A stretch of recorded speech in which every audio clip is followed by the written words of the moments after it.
ఖమ్మం జిల్లా వ్యాప్తంగా కొనుగోలు కేంద్రాలు ఏర్పాటు చేసి పంట కొనుగోలు ప్రక్రియ ప్రారంభించాలని రైతులు డిమాండ్ చేశారు. తెలంగాణ రైతు సంఘం ఆధ్వర్యంలో కలెక్టరేట్ ఎదుట ధర్నా నిర్వహించారు. రైతులు ధాన్యం కల్లాల్లో ఆరబోసి కొనుగోలు కోసం ఎదురు చూస్తున్నారని జిల్లా రైతు సంఘం అధ్యక్షుడు బొంతు రాంబాబు ఆవేదన వ్యక్తం చేశారు. పంట కొనుగోళ్లలో రాష్ట్ర ప్రభుత్వం తీవ్ర నిర్లక్ష్యం వహిస్తుందని భారాస మాజీ ఎమ్మెల్యే సండ్ర వెంకటవీరయ్య ఆరోపించారు. ధాన్యం కొనుగోళ్లలో ప్రభుత్వ జాప్యంతో రైతులు తీవ్ర ఇబ్బందులు ఎదుర్కొంటున్నారని ఆయన ఆరోపించారు. జిల్లాలో సుమారు 2.50 లక్షల ఎకరాల్లో మొక్కజొన్న పండించారని కేవలం 7 కొనుగోలు కేంద్రాలు ప్రారంభించినా ఒక్క గింజ కూడా కొనలేదని విమర్శించారు. యాసంగి సీజన్లో వరి కోతలు ప్రారంభమై 15 రోజులు గడిచినా నల్గొండ జిల్లాలో ధాన్యం కొనుగోళ్లు ప్రారంభం కాలేదని బీజేపీ నేతలు తెలిపారు.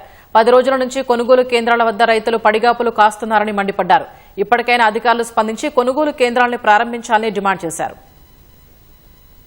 గత 20 రోజుల నుంచి ముమ్మరంగా మొక్కజొన్న వరి కైలయి కల్లాలు అమ్ముకోవడానికి సిద్ధమైంది. ప్రభుత్వం మాత్రం ధాన్యం కొనుగోలు కేంద్రాలు ఏర్పాటు చేయలేదు. మార్కెట్ ద్వారా మొక్కజొన్న కొనుగోలు కేంద్రాలు ఏర్పాటు చేయాలని చెప్పి గత నెల 20వ తారీఖు నాడే కలెక్టర్ గారికి కలిసి చెప్పాం.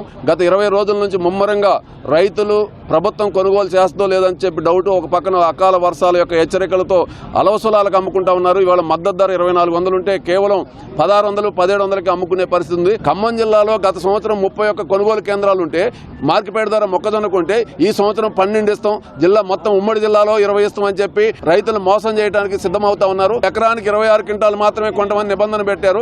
ఈ రోజు ఖమ్మం జిల్లాలో యావరేజ్ దిగుబడి 40 నుంచి 45 క్వింటాలు ఉంది. అంటే ప్రభుత్వం 26 క్వింటాలు కొంటే మిగిలిన 10 క్వింటాలు 15, 20 క్వింటాలు ఎవరికి అమ్ముకోవాలా అంటే రైతు అల్లాడుతున్నటువంటి పరిస్థితి ఉంది. అందుకని నిబంధనలన్నింటినీ కూడా మార్చేసి రైతు పండించిన ప్రతి గింజని ప్రభుత్వం మద్దతు ధరకు కొనాలని చెప్పి డిమాండ్ చేస్తున్నాం.